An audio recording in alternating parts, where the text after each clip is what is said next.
Muy bien. Ana, si quieres, como pasa 1 minuto de las 4, ¿os parece que vayamos arrancando? Perfecto. Muy bien. Bueno, pues a mí me gustaría empezar dando las gracias a todos los que estáis aquí acompañándonos, ¿no? Yo estaba aquí disfrutando del momento, de ver cómo íbamos dando paso a que se uniera, ¿no? Gente tan conocida, tan querida y tan próxima también, ¿no?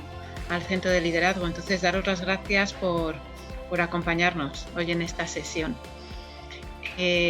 Arrancamos de nuevo los webinars que paramos en julio. Como sabéis, el Centro de Liderazgo surge, ¿no?, con esta vocación o con esta misión de ir fortaleciendo otras competencias que no solo son técnicas dentro de la universidad. Y digo que retomamos estos webinars de una manera muy ilusionante. Y muy ilusionante porque tenemos con nosotros a una persona que yo creo que es muy especial, ¿no? Muy especial para nosotros y muy especial para el Centro de Liderazgo. Ella es Ana Moreno, es profesora de la Escuela de Industriales, también tiene un doctorado en psicología, está certificada como coach y además ella está dirigiendo un proyecto, un título propio que tenemos con Accenture en organizaciones inteligentes y que, bueno, pues que es un título que está funcionando fenomenal, ¿no? Los que pasan por ahí por el programa, es un programa que tiene mucho impacto y, bueno, pues tiene una visión y un acierto importante, ¿no?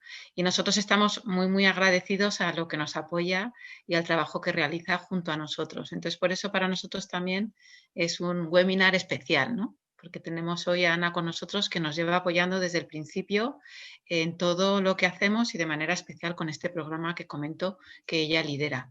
Yo sin más, solamente voy a dar algunas pautas de funcionamiento para todos y le paso la palabra.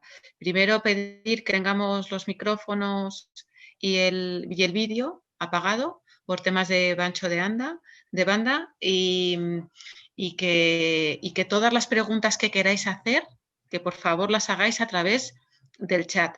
Luego, al final de la sesión, cuando Ana termine su presentación, recogeremos todas vuestras preguntas y se las formularemos a Ana, ¿vale? Que con esto estará dándonos apoyo Fali, que es Rafael Molina, el subdirector del centro, y nos apoyará con esto. Entonces, por favor, todas las preguntas que tengáis a través del chat, los micrófonos y las cámaras apagadas. Y luego ya cuando termine, le pasamos las preguntas a Ana y ahí ya si alguien quiere coger también el micrófono, pues será estupendo también poderos escuchar, ¿vale? Pues muchas gracias, Ana, una vez más, por estar aquí hoy con nosotros y no te quito más tiempo cuando tú quieras. Bueno, pues muchas gracias por la cariñosa presentación. Efectivamente, yo soy de la casa y para mí el Centro de Liderazgo es un referente. Es un referente por lo que significa como complemento a la oferta de la Politécnica y por el estilo de tratarnos a todos los que nos acercamos con tanto cuidado y tanta pertinencia en los temas que nos encargáis, así que feliz de estar aquí, gracias a ti, a Fali, a Antonio y a todo el equipo del centro. A ver, sí. Hoy quería dedicar pues 45 minutos o así, porque me gustaría que quedara al menos media hora para el debate, 45 o 50 minutos, a compartir algunas de las cosas que estamos observando desde el Grupo de Investigación de Organizaciones Sostenibles en esta época en la que el teletrabajo se ha transformado en un protagonista incuestionable.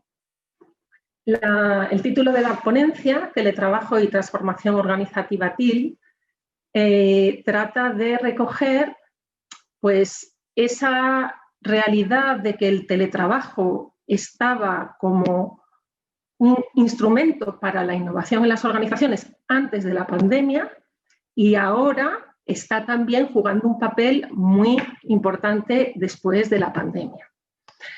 Es, por tanto, importante que diferenciemos qué era el teletrabajo antes de la pandemia, antes de marzo del 2020, qué situación estaba y qué es lo que está pasando en estos meses tan singulares y complejos que estamos viviendo todos.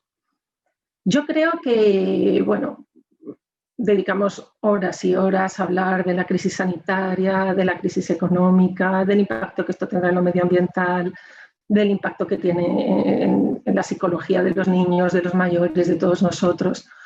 Y cada uno miramos a lo nuestro, ¿no? Y entonces yo también veo todo este proceso tan complejo y que nunca hubiéramos elegido, ninguno de nosotros, como un gran experimento organizativo. Lo que está pasando en estos meses, si se hubiera querido planificar para ver cómo reaccionaban los trabajadores, las trabajadoras, las empresas a una implantación masiva del teletrabajo, hubiera sido imposible. Y entonces el interés de observar qué está pasando es doble. Primero, pues porque realmente está habiendo un avance del teletrabajo muy importante. Y segundo, porque está siendo un experimento irrepetible que nos permite ver muchas cosas que son buenas prácticas y muchas cosas que son malas prácticas. Entonces, ¿cómo era el teletrabajo? O por lo menos, ¿cómo lo he vivido yo? ¿Cómo lo he estudiado yo? ¿Cómo lo he investigado hasta marzo del 2020? Pues era un privilegio, es un privilegio. Mi primer contacto con el teletrabajo fue en IBM en el 94. Y yo creo que toda una generación de profesionales que nos incorporamos al sector de las tecnologías y que empezamos a teletrabajar en aquel entonces, lo hemos tenido siempre como un compañero de vida. Mi teletrabajo, un día a la semana, de media, desde entonces, si se daba mal la cosa, por lo menos una tarde, 2 días si se daba bien, pues era un privilegio. Al final el teletrabajo es que no tienes que ir a tu centro de trabajo gracias a que las tecnologías y el contenido del puesto te permite quedarte en casa o en otra ubicación. Entonces, el teletrabajo era una opción que aportaba flexibilidad y que estaba en el corazón de la mayoría de las estrategias de conciliación de vida profesional y personal. Yo diría que las empresas que han puesto en marcha programas formales de teletrabajo, en un porcentaje muy alto, lo tenían como parte de sus políticas de conciliación, porque la flexibilidad de poder trabajar en casa y de poder flexibilizar tus horarios gracias al teletrabajo, pues realmente es una palanca espectacular para la conciliación. Pero es que además en la sociedad digital el teletrabajo cada vez tenía más sentido. Yo me acuerdo cuando, pues eso, en mis primeros años del teletrabajo, recibía un correo electrónico que tuviera adjunto un arbolito en Navidad de estas postales electrónicas primeras que se mandaban, que con el cable que tenía en casa, un RJ45, pues las probabilidades de que el crisma entrara entero en casa era imposible. O sea, yo tenía que llamar a la empresa para decir, por favor, frenad todos los correos que pesen más de tanto porque si no, hoy no puedo trabajar. Claro, hemos vivido en los últimos 25 años un desarrollo tecnológico tan radical y tan rápido que las condiciones para realmente poder trabajar desde cualquier sitio, en cualquier momento, pues se han facilitado muchísimo. Y todo esto, pues en realidad, a pesar de que es de antes, de principios de los 90, cuando Jack Niels define el telecommuting y además se intenta poner en marcha para evitar desplazamientos innecesarios. En aquel entonces ya pensábamos en el impacto ambiental de los desplazamientos. Pues no avanzó como se esperaba. Había algunas organizaciones pioneras que sí apostaban por el teletrabajo. Se pensaba que se iba a expandir muy generalizadamente, pero no ha sido así. Pues se estaba entre el 5, el 7, el 8% de la población ocupada, aunque es cierto que cada vez había, por esta facilidad tecnológica, más teletrabajo informal. Entonces, si yo tuviera que definir qué es un buen teletrabajo, ese teletrabajo que las organizaciones pioneras ponían en marcha, diría que necesitamos que la organización esté preparada por supuesto con plataformas tecnológicas adecuadas, teniendo un buen sistema de funcionamiento por objetivos, teniendo mecanismos claros de coordinación de los equipos y con una cultura de confianza. Si yo tuviera que resumirlo en 2 palabras, diría: un teletrabajador tiene que tener claro qué se espera de él, cuáles son sus objetivos en corto, medio y largo plazo, y tiene que estar en una cultura de confianza. Además, en los últimos años, el protagonismo de los equipos ha ido en aumento y entonces, lógicamente, el teletrabajo se tenía que adaptar a cada equipo, a cada departamento, si es un equipo natural, o a equipos virtuales, transversales, de gente que viene de distintos departamentos. Para que nos hagamos una idea de hasta qué punto esto es importante, un programa de teletrabajo típico, pues yo participé a finales de los 90, principio de los 2000, en la implantación del teletrabajo en Telefónica o en Alcatel-Lucent. Entonces, el teletrabajo era típicamente 2-3 días a la semana, voluntario, y una de las principales directrices para los líderes de los equipos es: tienes que organizarlo de tal manera que la gente coincida al menos un día o 2 a la semana. Pero en todo caso, en ese buen teletrabajo del que he empezado hablando, el protagonismo de cada profesional era fundamental. Digo que en la mayoría de los casos que yo he conocido era voluntario.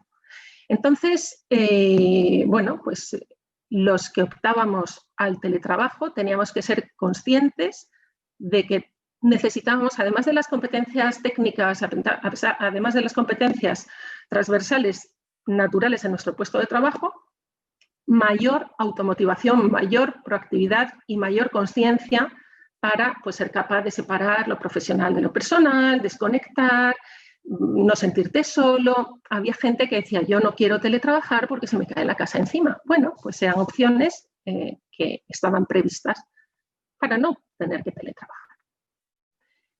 En este entorno de teletrabajo, de trabajo en red, necesitamos algunas competencias específicas. A mí me gustaría que cada uno de nosotros, que seguro que la mayoría hemos teletrabajado en estos meses y estamos teletrabajando masivamente, pues pensáramos hasta qué punto en nuestro entorno y nosotros mismos tenemos estas competencias.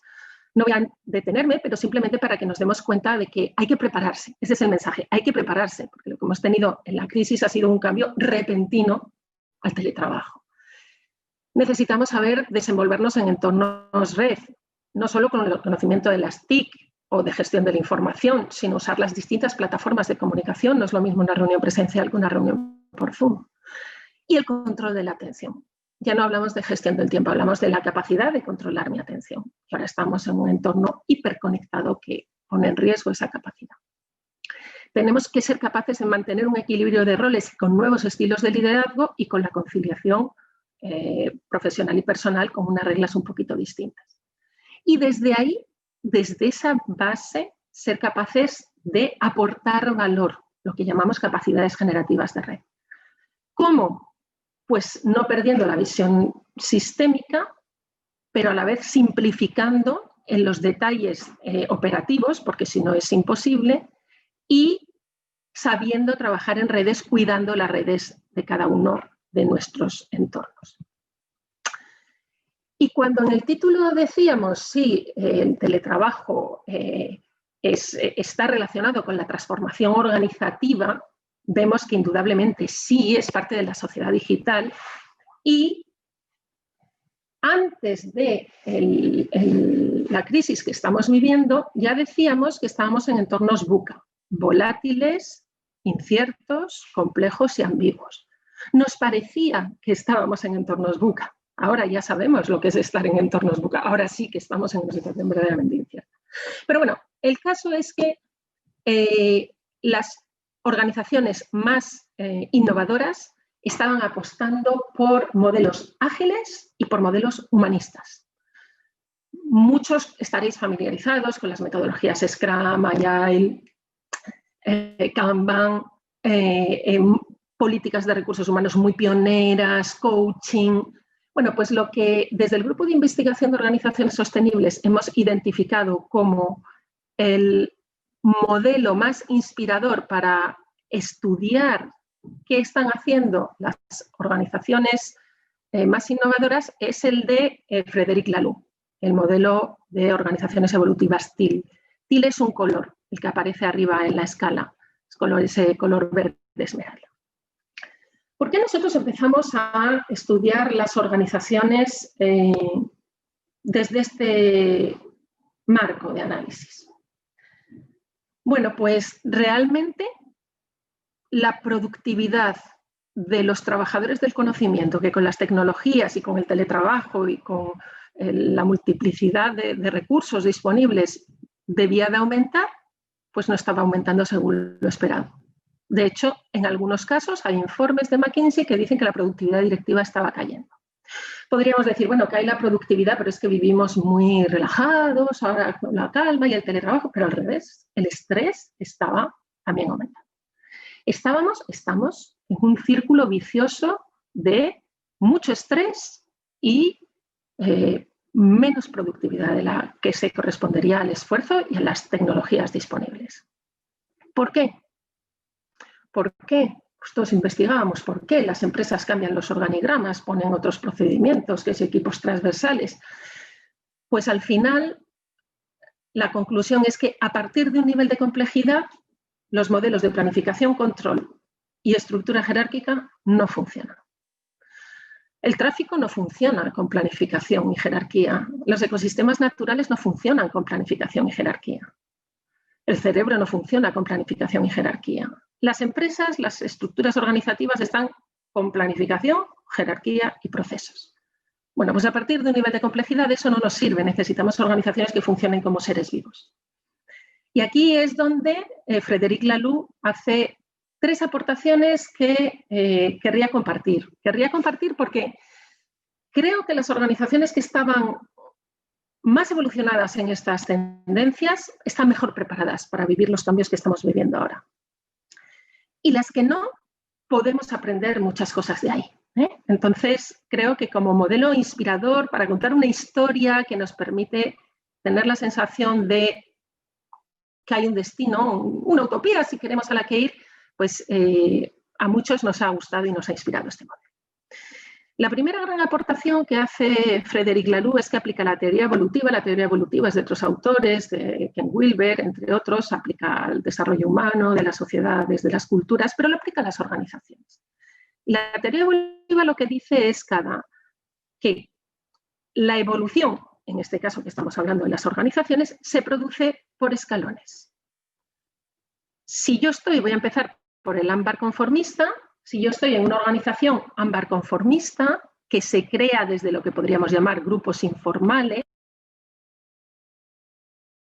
para poder tener escala, pues paso a funcionar con unos principios que son procesos claros y roles formales.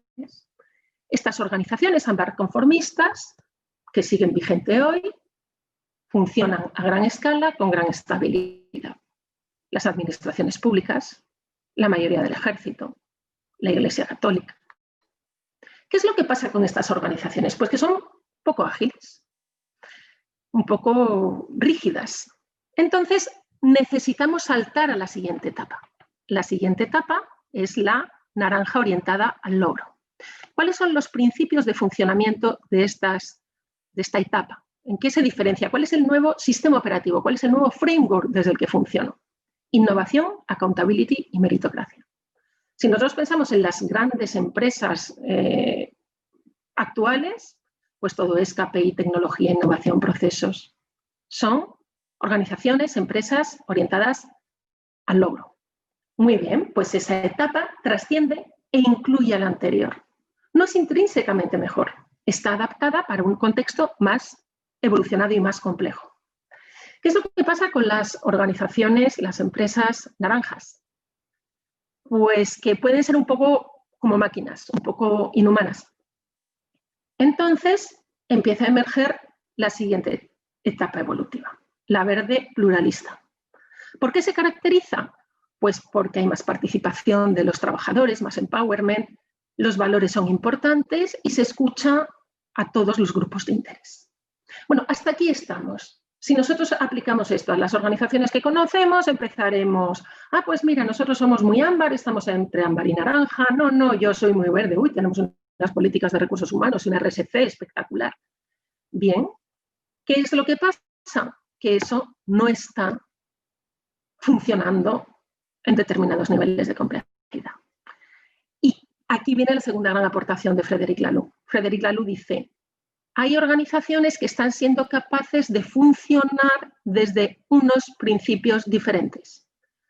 Autogestión, en el sentido de equipos autogestionados, propósito evolutivo, frente a una planificación estratégica estable, un propósito que se va adaptando al cambio de manera orgánica, y plenitud, en inglés es wholeness, un entorno donde cada persona puede desplegar todo su potencial. La tercera gran aportación de Frédéric Laloux es que nos invita a que el proceso de transformación, desde el punto en el que estemos hacia niveles más cercanos a la autogestión, a la plenitud y al propósito evolutivo, los hagamos con pequeñas prácticas. Prácticas cotidianas, práctica de agradecimiento, práctica de reuniones de check-in, check-out. Luego terminaré con algunas prácticas para poner cara y ojos. Bueno, podríamos pensar que esta aportación de Frédéric Laloux es muy singular y única, pero no, esto lo estamos viendo que emerge por todas partes en realidad.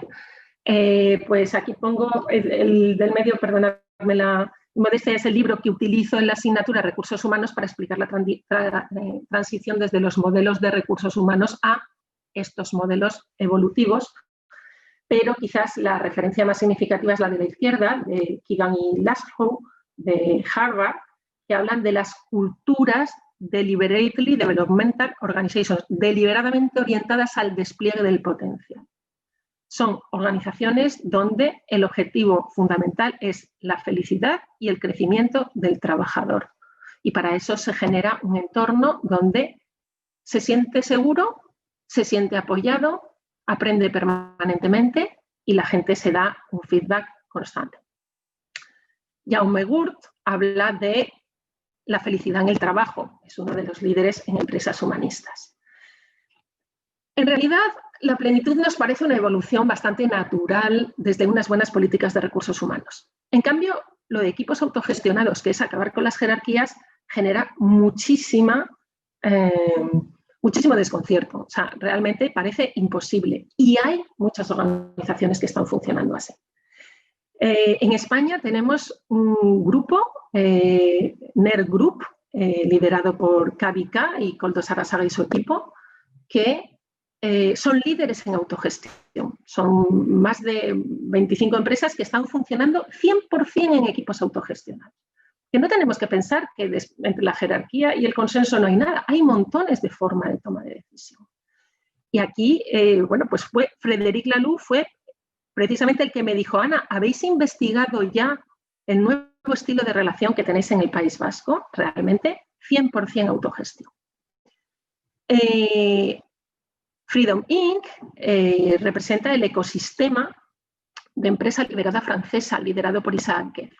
Hay montones de empresas que funcionan en esos modelos de autogestión, algunas muy grandes como Michelin o Decathlon están lanzando el libro de Frédéric Laloux, o Lacracia, Sociocracia, Organize for Complexity, lo vemos de muchas maneras. Para grandes empresas hay modelos como la organización dual, parte con más autogestión, parte manteniendo la estructura jerárquica en el modelo de Kotter, y en el asunto del propósito evolutivo también lo encontramos en movimientos como capitalismo consciente o la teoría O. Cuando nosotros investigamos estos modelos, decimos 3 más 1. Bueno, ¿cómo está una empresa situada en cuanto a propósito evolutivo, en cuanto a equipos autogestionados, en cuanto a plenitud? Más 1, ¿qué estilo de liderazgo? Bueno, pues esto es evidente que requiere nuevas formas de liderar la organización, donde en vez de mandar, se sostiene el espacio. Aquí hay modelos como el que acabo de mencionar de la teoría U. Lo más interesante del libro de Leading from the Emerging Future es el subtítulo de Ecosystems a Ecosystems, liderazgo sistémico, liderazgo sin ego. Este es el segundo libro de Isaac Getz, que es muy significativo. Managing for Happiness, liderazgo liminal. No me voy a entretener más en esta teoría, simplemente quiero transmitir que antes de que entráramos en esta situación excepcional, en este gran experimento de organización del trabajo que estamos viviendo en estos meses, ya se veía que había que innovar hacia modelos más ágiles y más humanistas, y que ahí el teletrabajo era una palanca que facilitaba y estaba alineada con esos procesos de transformación. El buen teletrabajo. ¿Qué está pasando ahora? Bueno, pues de todo, está pasando de todo. Yo ahora cuando tengo que dar alguna charla de teletrabajo hablo del buen teletrabajo y del mal teletrabajo, porque no es todo como os lo he contado hasta ahora en cuanto a teletrabajo. ¿Vale? Estamos teletrabajando muchos. No sé si con esta modalidad que tengo pantalla compartida puedo ver. ¿Podríamos levantar mano de los que estamos? ¿Cuántos estamos teletrabajando sustancialmente y hemos trabajado estos meses? A ver, levantamos manos.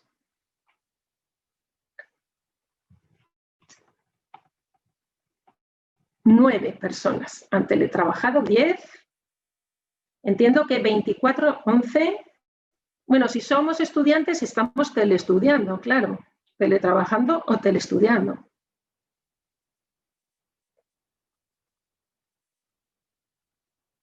Bueno, aproximadamente la mitad. Y en esta situación, los que estamos teletrabajando, o los que a lo mejor ahora ya no están, pero han estado, yo diría, ¿sigue siendo el teletrabajo un aliado para la conciliación? Yo creo que hemos vivido situaciones en las que pues no teníamos en casa las condiciones adecuadas para el teletrabajo. La casa era pequeña, estaban a lo mejor 2 personas de la pareja teletrabajando y 2 niños y no había habitaciones donde meterse. No había ancho de banda suficiente para tanta telereunión. A lo mejor alguno de nosotros en la unidad familiar estaba enfermo. Yo me he encontrado con mucha gente que estaba teletrabajando enferma, con el COVID o con otras cosas, ya que estás teletrabajando. Entonces, bueno, el teletrabajo en una situación donde no se dan las condiciones necesarias para una conciliación de vida profesional y personal y unos espacios adecuados, realmente no se hubiera puesto en marcha en uno anterior. Y ahora se ha puesto en marcha por necesidad. Pero es que además, no es que estemos desplegando la sociedad digital, que sí, también, es que estamos viviendo una situación de crisis que nos afecta psicológicamente, con incertidumbre. Realmente, pues no estamos en el mejor de los mundos, ¿no? Para decir, oye, estoy teletrabajando porque estamos cambiando el país hacia la sociedad digital. No, no, estamos todos un poco encogidos, preocupados y viviendo con mucha incertidumbre. Y desde luego las organizaciones que no estaban antes preparadas para el teletrabajo, pues no han estado preparadas a tiempo, porque es que han hecho maravillas. Los departamentos de recursos humanos, los departamentos de organización han hecho maravillas para conseguir que se trabajara, pero todavía no se ha conseguido ese buen teletrabajo. En resumidas cuentas, que esa imagen idílica del teletrabajador que puede estar en cualquier sitio, se nos ha venido un poco abajo. Yo uno de los seminarios que di en el mes de abril, que me pidieron sobre este tema, se titulaba ¿Cómo sobrevivir al teletrabajo? Y yo tenía esa sensación extraña de decir, el teletrabajo siempre lo he visto como un privilegio y ahora mucha gente está viviendo, yo misma a veces, porque claro, ya simplemente el teletrabajo 5 días a la semana es distinto que 2 o 3 días a la semana. Entonces, aquí es donde los retos que se nos plantean en el teletrabajo, mirando a lo que se supone que son las bases para un buen teletrabajo y conscientes de las limitaciones, pues nos pueden dar pistas de cómo situarnos. Después de este repaso un poco panorámico del buen teletrabajo, cómo se alinea con los modelos ágiles y humanistas emergentes, ¿qué ha pasado después de marzo del 2020 y cómo pues, hemos empezado a teletrabajar masivamente, pero a lo mejor no era un buen teletrabajo, era un mal teletrabajo por enfermedad, porque la organización no lo tenía previsto, porque no tenemos un buen sistema de funcionamiento por objetivos ni una cultura de confianza? Bueno, pues después de hacer ese repaso, me gustaría que esta segunda parte, y seguramente el debate también, vaya por ¿y yo cómo me organizo aquí? ¿Qué hago yo? Estoy teletrabajando, pero en mi compañía no tengo objetivos, la cultura no es de confianza, es de control, bueno, circunstancias mil, en casa no tengo las condiciones adecuadas, ¿qué hago yo? Pues aquí es donde ya no hay investigación todavía, no hay casos generalizables en absoluto, cada caso es un caso particular, entonces yo lanzo ideas para la reflexión, cada uno que coja las que le puedan ser de utilidad y luego en el debate, pues de lo que yo conozca, teórica o prácticamente, contesto a otros escenarios, a otras preocupaciones que pueda haber. Pero lo primero es que yo creo que es imposible teletrabajar funcionando por instrucciones. Hay que funcionar por objetivos. O sea, si tú no tienes un sistema de funcionamiento por objetivos, no sabes cuál es el propósito de tu organización, de tu departamento, de tu puesto, es casi imposible. Con lo cual, yo diría que lo primero es que tienes que definir los objetivos, concertarlos con la persona con la que estés y, si no, pues inventártelos. Así de sencillo. No puedes trabajar sin saber hacia dónde vas, al menos el mes siguiente y concretado en semanas. En esto los estudiantes lo tenéis más fácil. En esto los estudiantes, como ya estáis acostumbrados a autoorganizaros con el panorama general y, bueno, tenéis muchos trabajos en equipo, os tenéis que coordinar, pero sois muy autónomos. Pero cuando eres parte de una gran organización, esa claridad de objetivos, si no la tienes, hay que definirla. La segunda pista, que tiene que ver con la parte de equipos, es que tenemos que reinventar las reuniones. Si de por sí había un cáncer en las organizaciones, reconocido casi universalmente, que era la reunionitis, es más, le pondría un apellido, la reunionitis con reuniones poco productivas, en teletrabajo ya es agotador. Ahí, por un lado, se pierde la parte de contacto y los me alegros, ¿no? De ver tu rato y a la salida a comentar, tomar un café, y además de perder esa parte emocional que a todos nos gusta y que aporta mucho valor estratégico también, no solo personal. Además, se burocratiza todo. De los mensajes que me están llegando con bastante claridad en los casos que estoy observando, parece que hemos sido capaces de arrancar con el teletrabajo, haciendo un esfuerzo las empresas, todas las organizaciones, los trabajadores, los directivos, las directivas, todos mucho esfuerzo y estamos teletrabajando, pero con mucha carga operativa extra y con poca capacidad para lo nuevo. Hay que reinventar las reuniones si queremos que haya en teletrabajo reuniones creativas, que haya innovación, que seamos capaces de poner cosas nuevas en marcha. Y desde el punto de vista personal, yo creo que la primera recomendación sería definir con claridad mi escenario de teletrabajo. Si no estoy en situación de trabajar 10 horas al día, por lo que sea, u 8 horas o 6 horas, pues más vale tenerlo claro. Entonces, bueno, hay que ser muy realista en cuáles son las condiciones personales que dificultan el que yo pueda teletrabajar para abordarlas específicamente. Yo me acuerdo en los inicios del teletrabajo que había manuales específicos para decirle a los teletrabajadores cómo tenían que negociar con su familia el respeto de los espacios privados.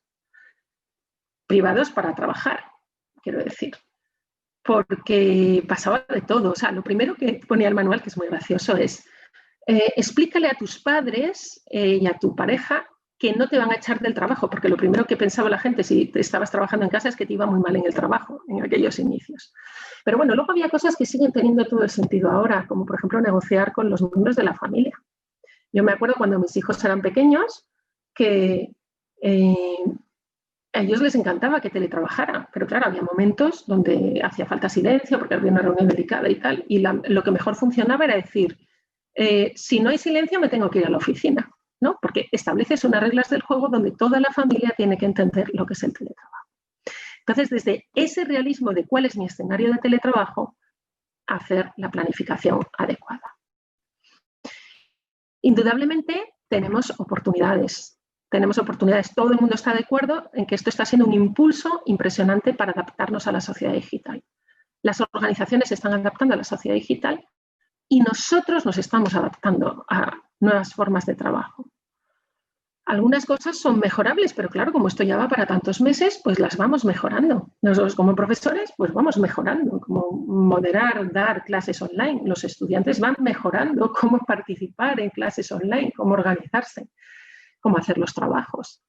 Entonces, de alguna forma, esa adaptación la tenemos que trasladar a los equipos. Yo creo que así como hay un cierto riesgo de que haya sobrecarga operativa de cosas poco atractivas en el trabajo en equipo, en las reuniones donde nos reunimos los del departamento con otros equipos, el grupo de profesores, el grupo de investigación.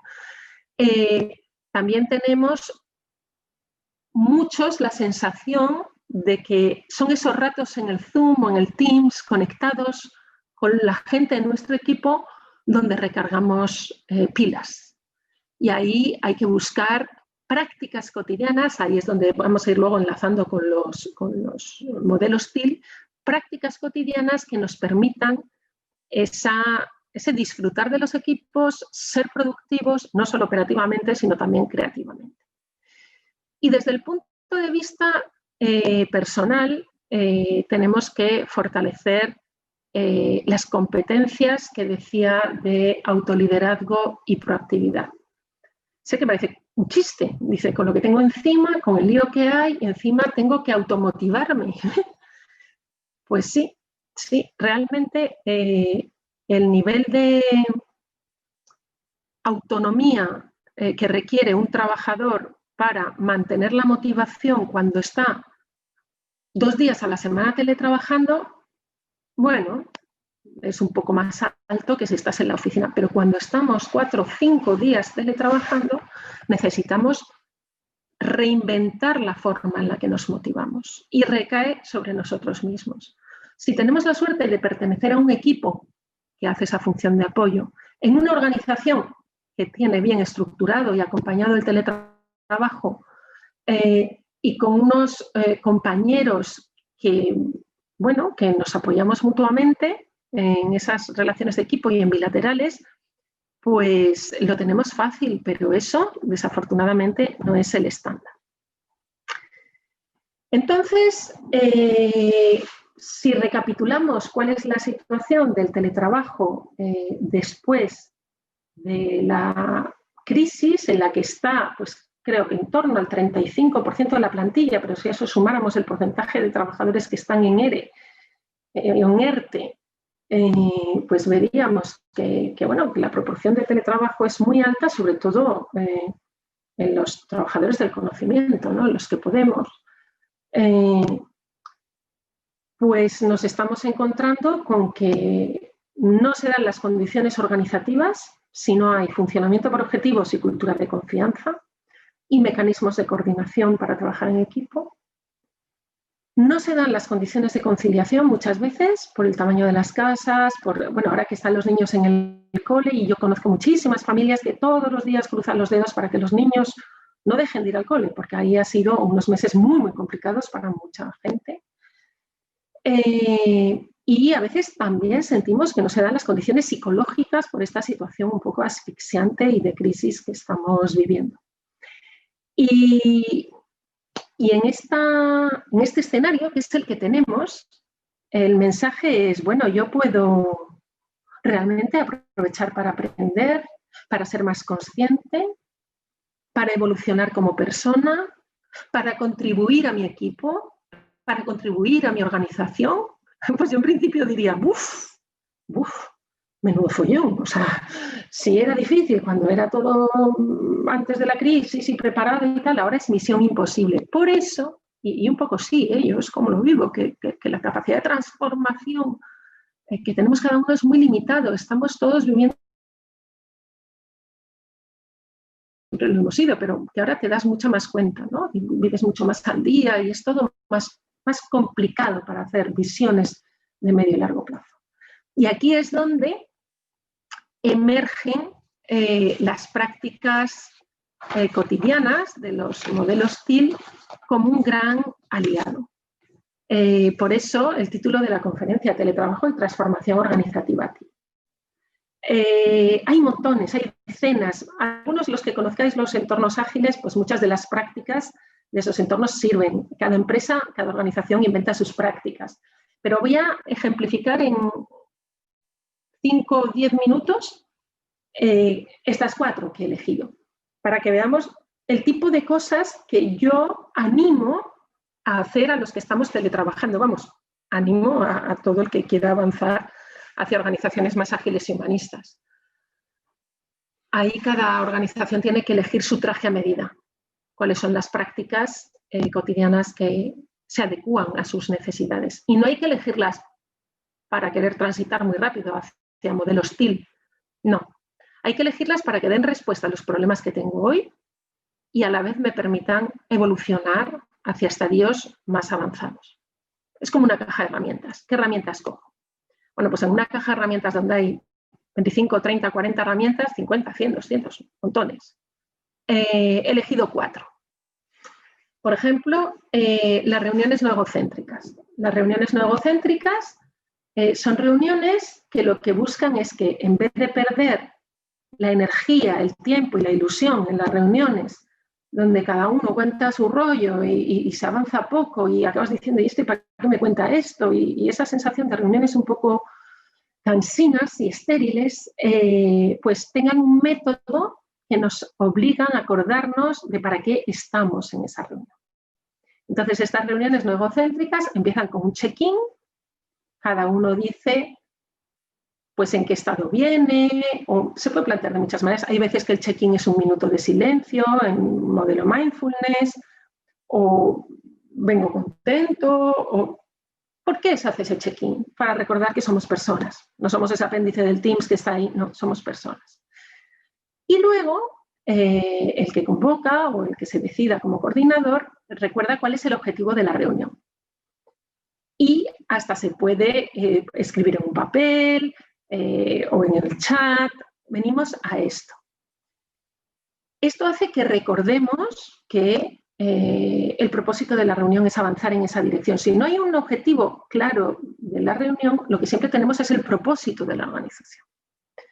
Y la reunión se termina con un check-out, en la que pues, típicamente se puede decir lo que nos llevamos en relación al objetivo que perseguíamos. En las modalidades más extremas de aplicación de las reuniones no egocéntricas, que a mí me encanta, aunque tengo que reconocer que nunca lo he vivido de verdad, solo lo he oído contar a gente que lo ha vivido, hay una persona que vela porque la reunión no se desvíe y entonces cuando considera que alguien está hablando desde el ego en vez de desde el propósito de la reunión, ¡ping!, toca una campanita y hay que quedarse en silencio hasta que ¡ping!, deja de sonar. Entonces, podréis decir, ¿qué cosa tan...? Algunos os encantará, dirán, ¡uy! Otros diréis, ¡uf! ¡Qué tontería! Bueno, de todo, ¿no? Esto es muy cultural. Pero pensemos lo que busca. Busca fijarnos en los objetivos. Busca empezar las reuniones recordando que somos personas. Y busca mejorar la productividad focalizando la salida hacia dónde vamos. Esta es una práctica TIL, o de holocracia, o de sociocracia, o de nuevo estilo de relación, de cualquiera de las escuelas que propugnan estos esquemas de trabajo. Otra práctica, cultura de agradecimiento. Bueno, pues esto se puede aplicar de muchas maneras. En el mundo presencial, pues era muy bonito con post-its, ¿no? Todas las semanas tienes que dejar un post-it en la mesa de al menos 3 personas a las que les agradeces algo. Pero podemos buscar mecanismos electrónicos, con correo electrónico o con WhatsApp, como consideremos. El principio organizativo de esta práctica es, primero, el agradecimiento es baratísimo y motiva muchísimo. Yo siempre me he preguntado por qué no se usa más, porque realmente es un recurso muy, muy potente. Pero es que además es una forma de dar feedback a otra persona que ha hecho algo y tú, al agradecérselo, dejas claro que para ti eso es importante. Entonces, la cultura del agradecimiento genera complicidad y conecta con eso que llamamos la psicología positiva, la psicología y las orientaciones a la abundancia, que me ha adelantado Isabel, que tendremos la suerte de tener unos cuantos webinars. Perdonad que había puesto esto para avisarme del tiempo. Ya. Con Jim para conectar con esa capacidad de utilizar recursos que están ahí, abundantes, baratísimos, y que no usamos suficientemente. Y que en entornos de plenitud, donde cada uno puede ser el mismo y se busca que se despliegue el potencial, son muy, muy importantes. Otra práctica que ayuda a focalizar en el propósito y que se usa mucho en muchos entornos ahora mismo, pero en concreto en este tipo de culturas humanistas y ágiles mucho, es contar historias, el storytelling. Creo que esta es una práctica que permite que nos sintamos más alineados con las personas con las que trabajamos habitualmente. Lo que pasa es que esta práctica, así como las otras, son baratitas, en el sentido de que las incrustas y te gustan en lo que ya estás haciendo y casi no llevan tiempo extra. Esta sí lleva tiempo. Dedicar una hora a compartir lo que perseguimos con un proyecto, desde dónde lo vivo, cómo lo narro, lleva tiempo. Entonces esto en las organizaciones orientadas al logro, que es venga KPI, productividad, tal, choca. Contar historias de cómo cada uno está viviendo una situación complicada, cómo abordaríamos en un proyecto conectando con historias del pasado de nuestra organización. Todo ese tiempo de contar historias, la verdad es que ahora está arrasado por la orientación a la tarea y a la máxima eficacia y a tarea muy, muy, muy fragmentada. Pero yo creo que además de que es bonito como personas, esas técnicas de cómo debes contar una historia, elegir con qué emoción quieres conectar, cuál es la idea principal, todas esas técnicas que están ahora muy de moda, creo que en estos momentos de distancia, donde la conexión emocional entre los seres humanos, que siempre ha sido una parte muy importante de la vida de las organizaciones y de la motivación y de la productividad, pueden ser particularmente potentes. Y la cuarta que he elegido es feedback para el crecimiento. Esto que las organizaciones, que decía las DDOs, pues de Keegan o la plenitud de Laloux, es tan importante.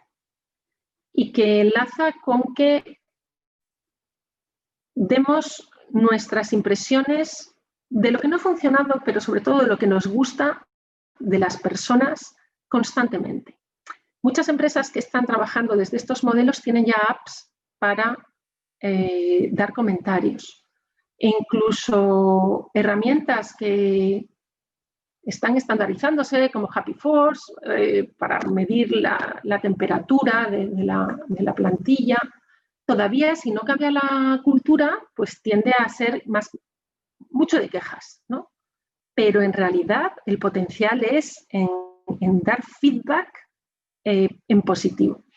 Hay una de las prácticas que cuenta Frédéric Laloux en su libro Reinventar las organizaciones, que me parece que lo ejemplifica muy bien, y es que en vez de tener el típico informe de evaluación del desempeño lleno de indicadores, de has cumplido los objetivos, tienes estas puntuaciones del 360 en evaluaciones, en fin, cosas de estas muy de recursos humanos de las grandes empresas. La manera de dar la evaluación cada 6 meses era que la persona que iba a ser evaluada se sentaba en una silla y se ponía una silla hacia enfrente y sus compañeros iban pasando y se sentaban enfrente. Aquí tendríamos que hacerlo con pantallas.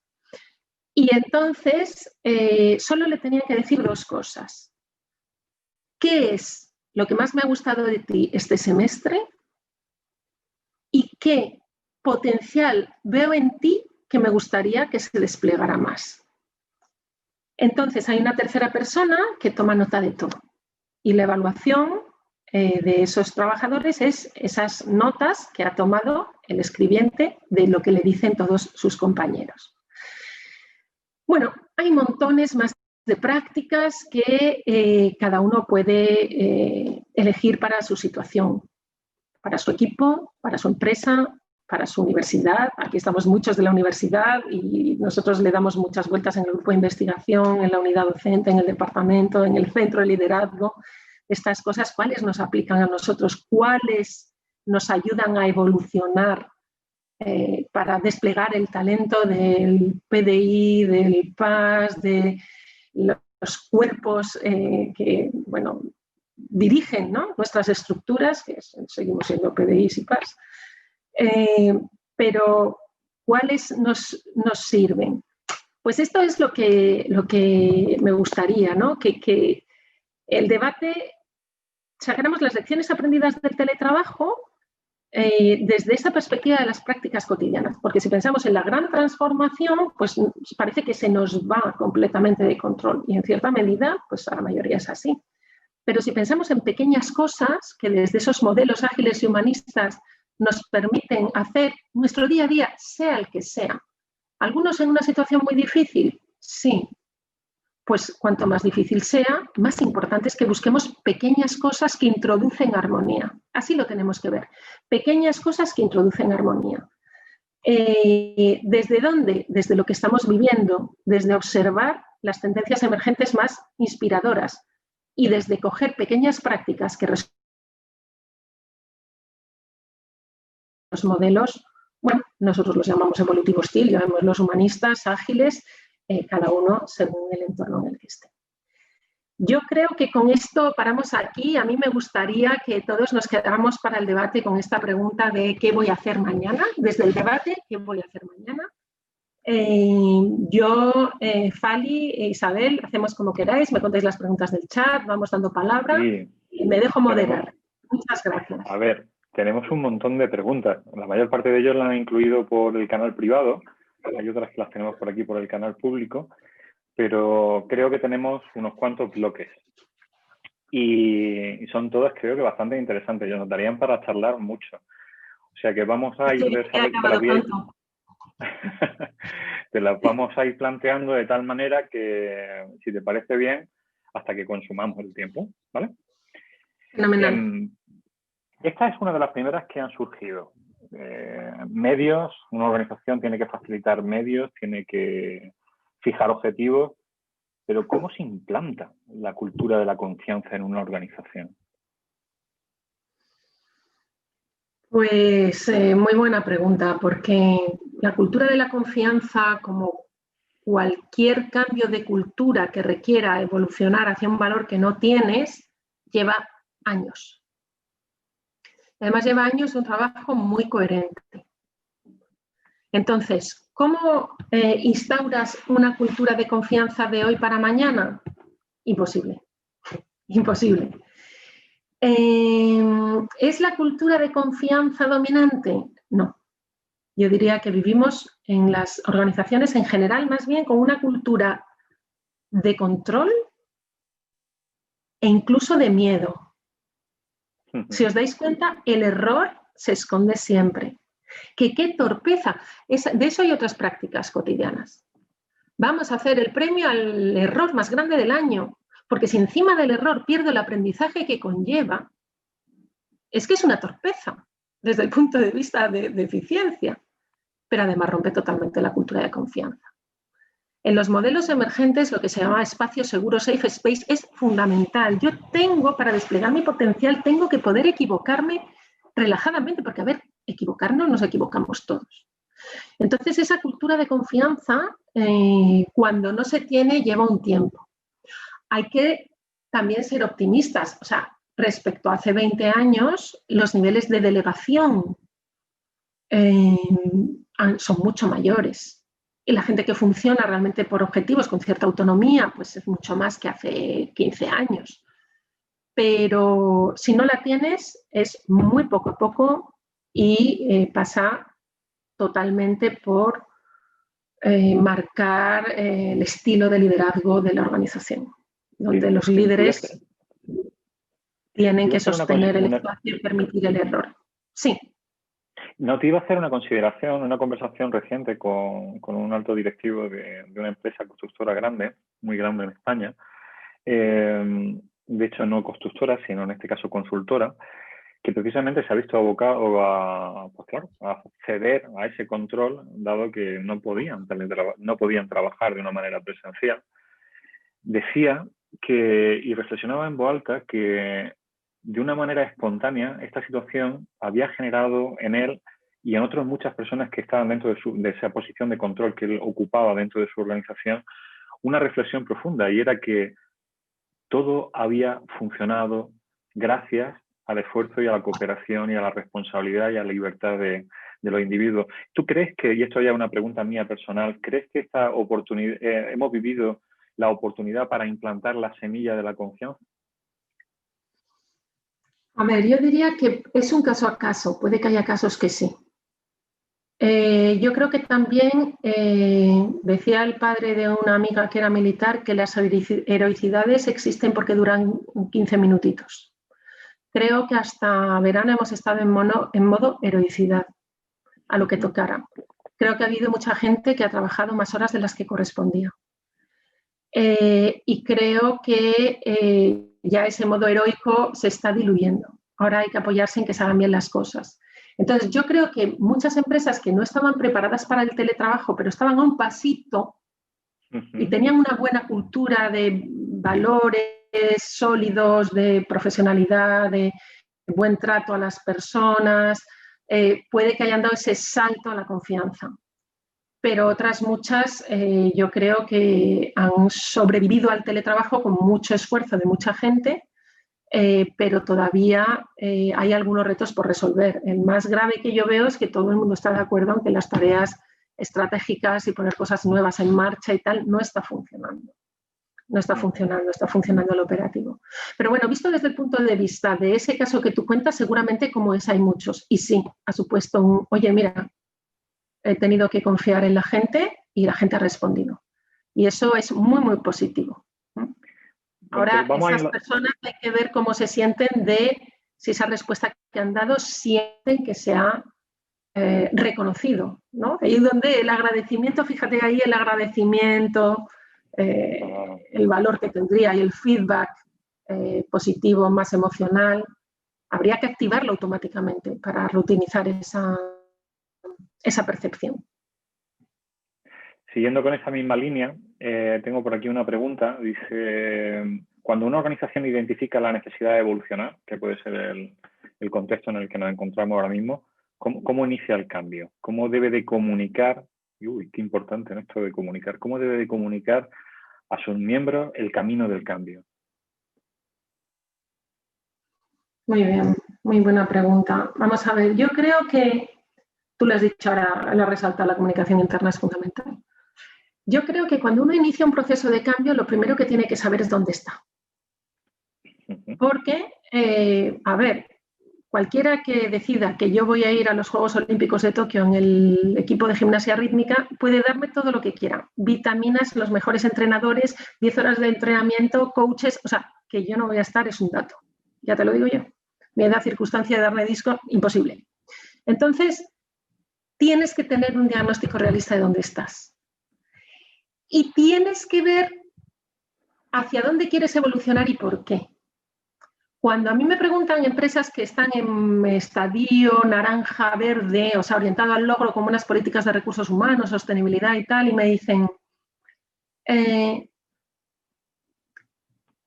¿crees que intentar evolucionar hacia modelos TIL o de autogestión es un buen camino? Y yo suelo decir, si no te queda más remedio, porque no es un camino nada fácil.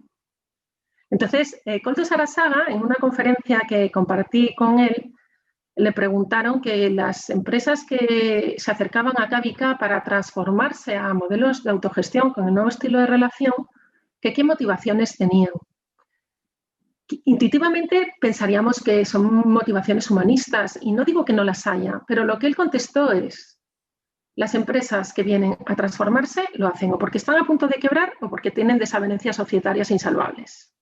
Entonces, cuando una empresa tiene un área con un nivel de complejidad que no puede funcionar con sistemas de planificación y control, no le queda más remedio que empezar a evolucionar hacia estos niveles.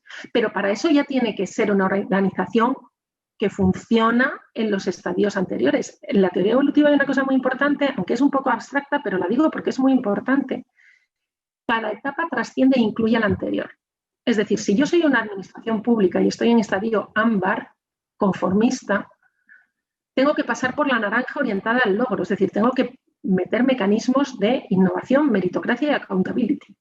Tengo que pasar por la verde y luego ya puedo empezar a evolucionar a la siguiente. Y cada etapa son años. Entonces, intentando contestar, primero, ver en qué punto estoy. Segundo, ver cuáles son mis puntos de dolor, o sea, dónde tengo yo problemas que quiero resolver. Y ahí es donde yo digo, ala, pues ahora se abre la caja de herramientas TIL, como nosotros llamamos así, cada uno puede llamar como quiera, caja de herramientas TIL. Y en esa caja de herramientas TIL voy a elegir 2 o 3 prácticas que me resuelven los problemas que tengo hoy, por ejemplo, reuniones más efectivas, a la vez que avanzo hacia mayor orientación al propósito, por ejemplo. Y desde luego, siempre, 100% apoyo de la alta dirección y del consejo. Si no, imposible. Esto lo dice todo el mundo. Para ir a modelos evolutivos. Sí, para que haya modelos evolutivos, que he cortado, perdóname. Que tiene que estar el apoyo de la alta dirección 100%, porque el camino es muy complicado. Cuando empiezan a salir mal las cosas, todo el mundo se pone nervioso y tendemos a ir a lo que conocemos. Entonces, para evitar ese pánico ante lo desconocido, tiene que haber un gran apoyo desde arriba. Te voy a hacer si me lo permites, te voy a hacer una pregunta como parte de la universidad y como persona que tiene una visión muy elevada de la gestión organizacional. Dice por aquí una pregunta: ¿de qué color es la UPM? Bueno, aquí estamos muchos de la UPM, podríamos votar, podríamos hacer una votación. ¿Cuántos vemos a UPM? Yo diría que está entre ámbar y naranja. Quizás podríamos unos pensar que es más ámbar, otros pensar que quiere estar más en la naranja, pero luego también somos una organización rara porque tenemos unos niveles de autonomía altísimos. Entonces, tú puedes encontrar un centro que es una mancha TIL. Este concepto de mancha TIL en las administraciones nos lo hemos encontrado con frecuencia. O un grupo de investigación que funciona en esquemas muy naranjas-verdes. O sea, una organización no es monolíticamente lo mismo en todos sus departamentos, en todas sus áreas. Como gran estructura orientada a la estabilidad, con procesos rígidos, administración pública, la UPM yo la veo como mucho de ámbar. Los procesos de calidad, ¿estamos siendo capaces de que nos acerquen a la naranja? Sin duda. ¿Tenemos manchas verdes por áreas? Sin duda. ¿Tenemos alguna mancha TIL? Pues sí, sin duda. Pero así somos, multicolor. Ahora, el grueso, el motor, las ruedas y el chasis, yo lo veo entre ámbar avanzando hacia naranja. ¿Más opiniones de UPMs, porfa? La tuya misma, Ani, Isabel. Venga, yo te voy a contar la historia de la mancha. Yo pertenezco a un grupo que hemos tratado de constituirnos de hace ya 10 años como una mancha verde. Y todo el equipo teletrabaja, todo el mundo se autoorganiza, prácticamente la jerarquía no existe en el grupo. Yo de vez en cuando doy un poco el follón, pero salvo yo, el resto todo el mundo funciona fenomenal. Pero en este sentido voy a enlazarlo porque sí creo que hay muchos silos, organizacionales, que hay diversidad dentro de una organización tan compleja y tan amplia como la nuestra, como cualquier universidad. Pero voy a hacerte una pregunta que también nos la han lanzado por el privado y dice: ¿Cuál sería el papel del líder en un equipo como esa mancha que yo te he descrito, como pueda ser el tuyo, como pueda ser el nuestro, en el que cómo debe ser el modelo de liderazgo? ¿A qué tiene que prestar atención ese líder en ese grupo? A diferencia de un grupo en el que esté liderado en un contexto ámbar o naranja. Pues mira, la voy a decir con los 3 descriptores que aparecen en el libro, porque reventar las organizaciones, porque me parecen magistrales. El líder de una manchatil debe ser un modelo hacia adentro, la imagen hacia afuera y sostener el espacio. Tan innovador es esto que no sabemos ni a qué se refiere. No sabemos lo que es sostener espacio. Vamos, lo podemos asociar a modelos de líder coach, pero es alguien invisible, deja hacer y sostiene el espacio. Esa es la clave para mí, ser un modelo y sostener el espacio. Acompañar, ¿no? Quizás ser un elemento de acompañamiento. Sí, pero un acompañamiento no paternalista, un acompañamiento de generar autonomía. Sí. En ese sentido es el sostener. Hay muchas maneras de hacerlo, ¿eh? En las investigaciones que hacemos de casos pues evolucionados en alguno de los principios, hay una serie de preguntas del cuestionario que usamos que son para entender el estilo de liderazgo. Y es impresionante. No he encontrado 2 líderes que respondan a las mismas motivaciones.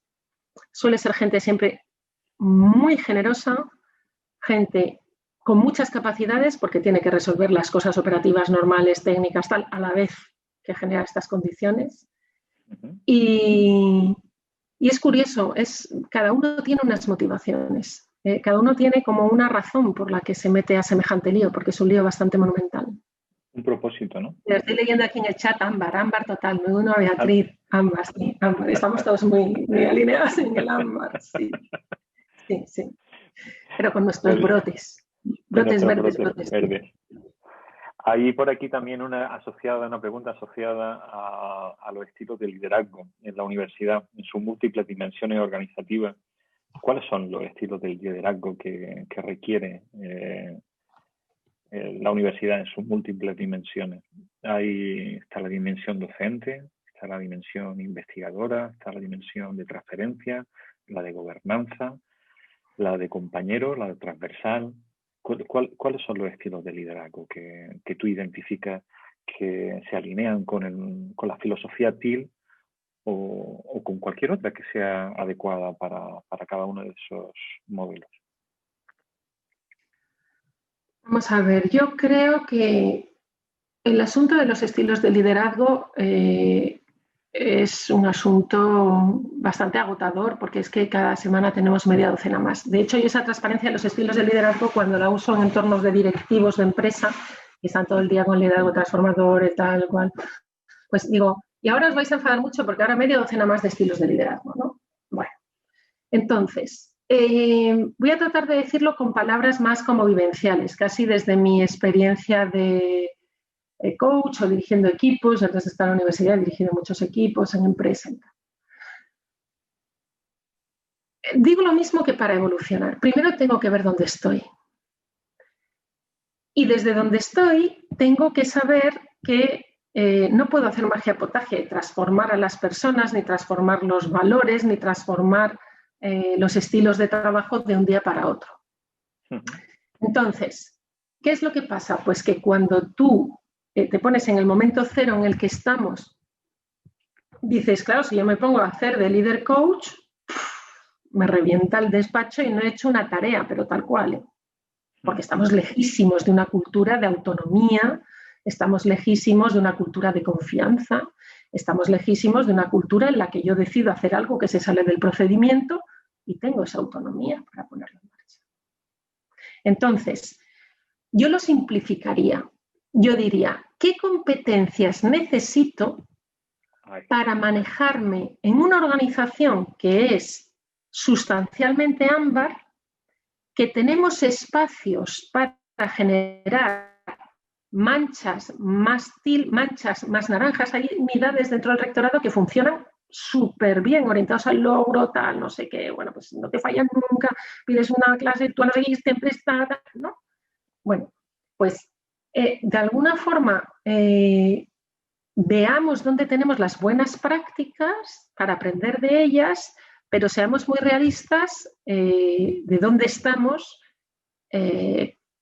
para ver qué competencias tengo que adquirir como profesional, ¿no? Entonces, yo creo que somos una estructura muy horizontal y tenemos que fortalecer las competencias personales, o sea, exactamente lo que hace el centro. Estamos muy orientados a la tarea, muy orientados a la eficacia, muy orientados al resultado cuantitativo objetivo. Somos los reyes de la búsqueda de la solución única óptima y necesitamos fortalecer las competencias de autoconocimiento, escucha empática, manejo de grupos, generación de pensamiento lateral para la estrategia. Entonces, la gente que hay es una gente excelente, lo que yo veo sustancialmente honesta y comprometida con su universidad y con sus puestos, y si vamos incorporando esas competencias transversales personales, cada uno sabrá lo que tiene que hacer desde su sitio. Y el que esté en un sitio muy, muy, muy burocrático sabrá que lo que tiene que hacer es tener cuidado personal con todos aquellos que ocupan posiciones un poco rutinarias, y el que esté, como tú estás, liderando un grupo de investigación innovador, verá que lo que tiene que hacer es potenciar espacios de creatividad y co-creación y tal, y cada uno desde su sitio sabrá lo que tiene que hacer, porque yo creo que en eso somos una organización muy, muy abierta. O sea, tú coges un PDI cualquiera, a ti, a mí, y tú dices, ¿quién es tu jefe? Bueno, formalmente Muchos te para la docencia. responderán que tú mismo, ¿no? Claro, tú mismo. Entonces, el concepto de liderazgo, ahora, yo, en fin, estas cosas, pues encima se están grabando y tal, pero yo creo que nuestro reto, ese es un reto muy importante, pero nuestro reto es más de estructura. De donde continúan las personas y donde ya pones el liderazgo, se solapa. Tenemos una estructura organizativa que nos asfixia. Tenemos una burocracia que en vez de irse dulcificando, se va rigidizando. Y no es una cosa solo nuestra, es general de la administración. Yo siempre digo en la tarima, y si hay algún alumno mío aquí lo puede confirmar, que si a mí me dieran una varita mágica para hacer algún pequeño milagro de mis cosas, lo que haría sería dotar de fortaleza organizativa, flexibilidad y capacidad de talento, de desplegar el talento a la administración pública, porque las administraciones públicas representan lo común, representan lo que hemos decidido que es más importante en nuestro modelo social, la universidad, que os voy a contar, que no estemos todos 100% de acuerdo, y necesitamos esa fortaleza organizativa. Y hay muchísima gente que trabajamos en la función pública con una conexión con el propósito, que es muy interesante. Eso lo hemos visto en las manchas TIL en administración. ¿Qué es lo que hace que haya manchas TIL en la administración? Muchísima gente súper vocacional, comprometida con el propósito.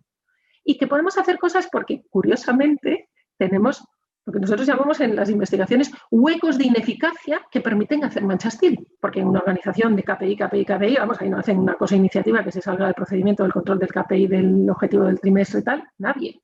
Pero nosotros, bueno, tenemos nuestras holguras. Entonces, por decir algo concreto, creo que para el estilo de liderazgo de la UPM lo que tenemos es que dotar de las herramientas a las personas que estamos y cada una sabrá cómo tiene que hacerlo. Y si hay que coger un mandoble para tomar medidas radicales, las veo más en la estructura organizativa y en los procedimientos. Abierta a todos los comentarios, que tomen la palabra quien quiera, que aquí hay mucha gente que sabe más que yo. A mí me gusta Fred Kaufman, que no imagino que lo conocerás, que lo resume con tres competencias muy básicas, que es la conciencia, la libertad y la responsabilidad del individuo. Que cualquier cosa que vaya dirigida a fortalecer eso, fortalecerá a la organización y a la persona, ¿no? Pero en ese sentido hay otra pregunta que está muy relacionada pues con la parte del qué hago yo. Y lo han mencionado a lo largo pero ¿y qué hago yo, no? En este marco de teletrabajo. Y yo te voy a hacer te voy a transformar esa pregunta en el marco de las competencias blandas, algo que estamos desde el centro de liderazgo y tenemos nuestro martillo para hacerlo todo. ¿Cuáles crees que destacan? ¿Qué competencias blandas crees que se deben de fomentar para que el individuo pueda cultivar y vivir el teletrabajo con un mayor equilibrio emocional? Pues autoconocimiento, eso es fundamental. Autoconocimiento que nos sirva para trabajar el centramiento. Y entonces, para trabajar ese centramiento, cada vez creo que es más importante el control de la atención en estilo mindfulness. Aquí y ahora. Aquí y ahora. Y el trabajo en equipo que se construya desde la competencia, por llevarlo a competencias de escucha empática y de la capacidad de entender el equipo como la suma de aportaciones diferentes que soy capaces de alinearlas. Esas son como las muy básicas, basiquísimas. Pero desde esas competencias básicas, la capacidad para moverse en estos entornos tan complejos trae otras cosas como pues, ser capaz de tener la mirada sistémica, lo que decía en el mapa de competencias, ¿no? De ser capaz de ver las miradas sistémicas de manera abierta, o sea, para ser capaz de ver lo emergente, lo novedoso, cómo situarme ante eso, tengo que desactivar mis filtros. Y eso ya nos mete en otro paquete de competencias. Las básicas, que es lo que me has dicho, autoconocimiento, centramiento o control de la atención y empatía, escucha empática, capaz de ser capaz de trabajar en equipo. La unidad básica de aportación de valor es el equipo. La sistémica en pequeñito, ¿no? La relación. La sistémica en pequeñito, perfecto, me encanta. Bien, dos preguntas muy concretas. Dice, ¿qué cuestiones deberían de incluir el check-in en una reunión? Vamos a ver, yo creo que se puede hacer de distintas maneras. Lo que yo recomiendo, voy a decir unas cuantas maneras, pero lo que yo recomiendo es que elijamos una manera. Y si, por ejemplo, es para un equipo estable que se reúne semanalmente, pues que estemos una temporada haciendo lo mismo, ¿no? O sea, se trata de establecer rutinas. Una forma de hacer check-in, 1 minuto de silencio. Pones el cronómetro, con musiquita lo que quieras o sin musiquita, cierras los ojos. Es impresionante, os animo a que hagáis la prueba. Eso yo lo hacía con mis reuniones con mis becarios en el grupo de investigación, siempre empezábamos con un minuto de silencio. A veces hacíamos otro, pero esa era la que más nos gustaba, porque en general vamos acelerados. En 60 segundos de silencio cambia completamente la energía. Y entonces la gente entra en la reunión de otra manera. Otro check-in, que ese es más comprometido y a mí me encanta también lo usamos mucho, es cómo vengo hoy. Entonces, eso, por ejemplo, para reuniones virtuales, donde está la gente en distintos puntos del planeta, reuniones de equipos de estos internacionales, pues es muy, muy interesante porque de repente te das cuenta de la diversidad que hay, ¿no? Y además también sirve para preparar la reunión. O sea, yo a veces llego a una reunión y en ese tipo de check-in digo, vengo agotada y de mal humor, por favor no me hagáis caso a cada tontería que diga. Pues ya he dicho mucho.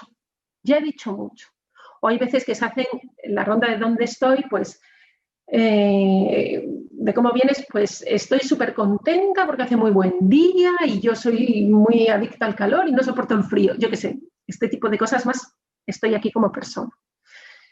Y luego puede haber check-ins, que esto da para muchas variedades, check-in más hacia el propósito, ¿no? Y entonces tú dices, mira, aquí estamos, es que no sabemos a lo que venimos, ¿no? Entonces voy a hacer un check-in de a qué vengo a esta reunión o qué espero de esta reunión. Y eso es otro tipo de check-in. El check-out lo puedes alinear con el check-in o puede ser complementario y la dinámica de la reunión puedes velar por lo que te propongas o no hacerlo. Bueno, conviene ir poco a poco. Luego también hay veces que se usan en este tipo de reuniones, pues para el check-in vas como gamificando, ¿no? Y entonces, en vez de que vayamos en orden, diciendo cómo estoy, pues pasas pelota. Cuando era en presencial pasabas una pelota física. Pasas una pelota y entonces el siguiente dice cómo viene. Ahora en virtual, nosotros, por ejemplo, en reuniones del GIOS, digo, paso palabra A y con la pantallita vamos pasándonos en vez de la pelota, palabra o paso pelota, no sé, no me acuerdo lo que decimos.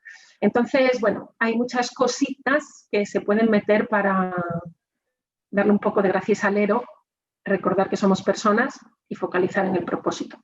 Y a mí el del minuto de silencio, que en realidad es como cambiar la energía, me parece muy potente.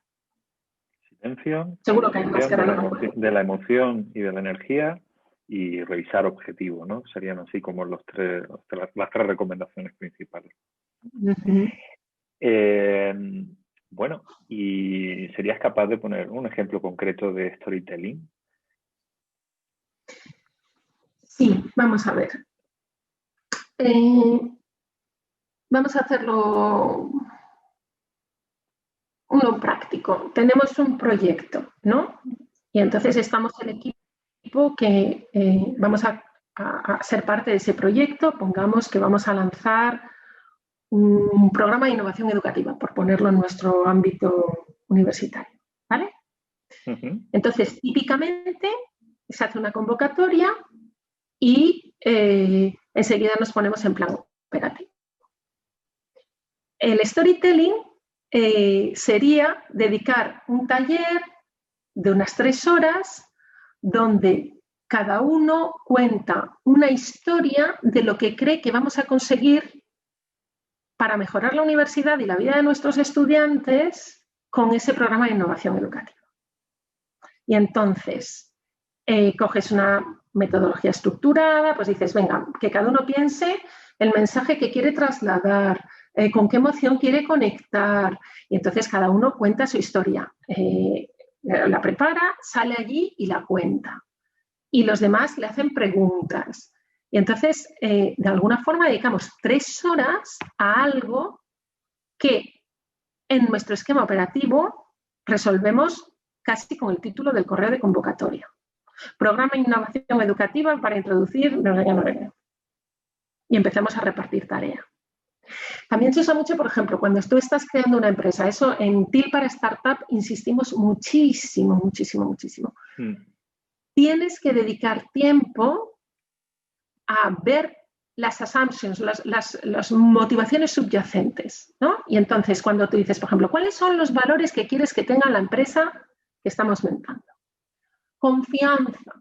Bueno, pues aquí el storytelling es que todos los socios tienen que dedicar 3 horas a decir que es para ellos la confianza.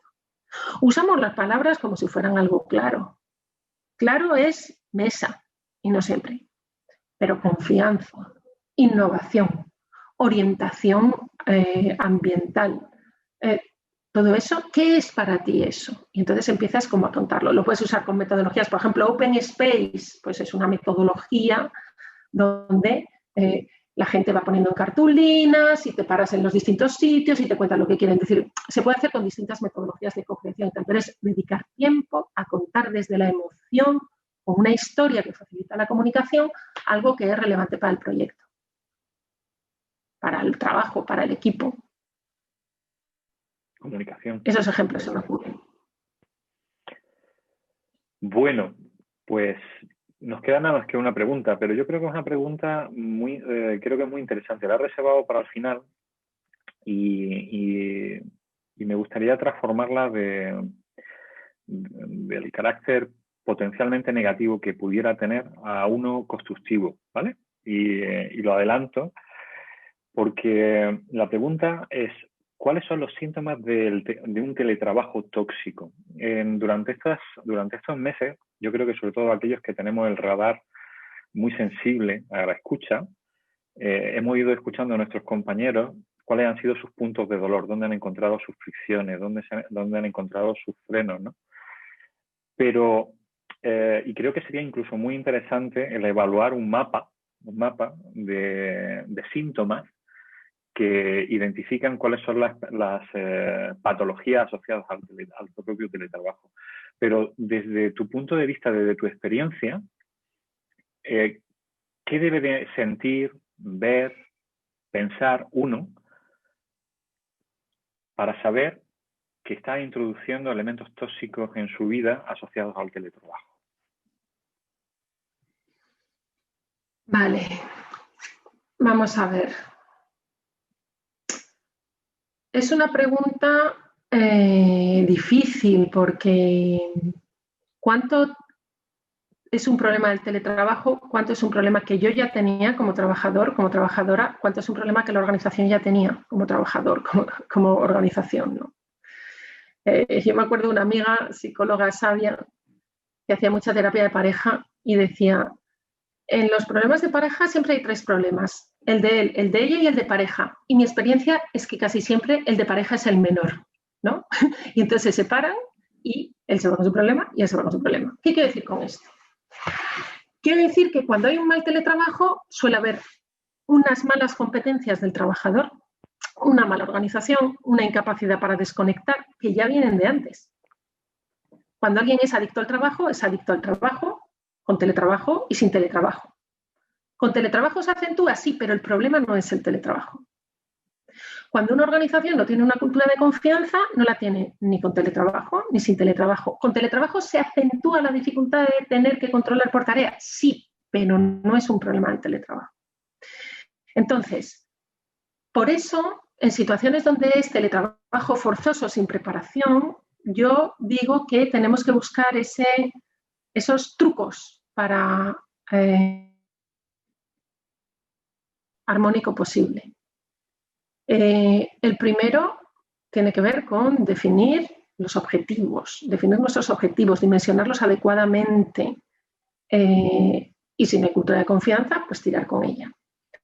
Pero luego tiene que ver con mis competencias.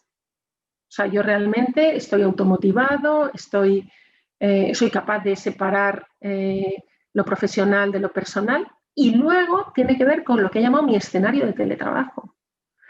Tengo una persona enferma en casa, tengo a los niños sin cole. Entonces, ¿cuál es la recomendación que yo doy en estos casos? Si todo está a favor, pues aprovecha para pulir detalles, para mejorar tus competencias de trabajo en equipos virtuales, tal. Cuando sientes que te asfixias y tú notas que es tóxico, porque no puedes más, no puedes más. Entonces, lo primero que hay que activar son mecanismos de autocuidado. En esas situaciones no solemos cuidarnos. Y entonces, a lo mejor resulta que lo que tengo que hacer es rescataros sí o sí los tiempos para lo que yo haga, o algo de deporte, o algo de meditación, o lo que sea.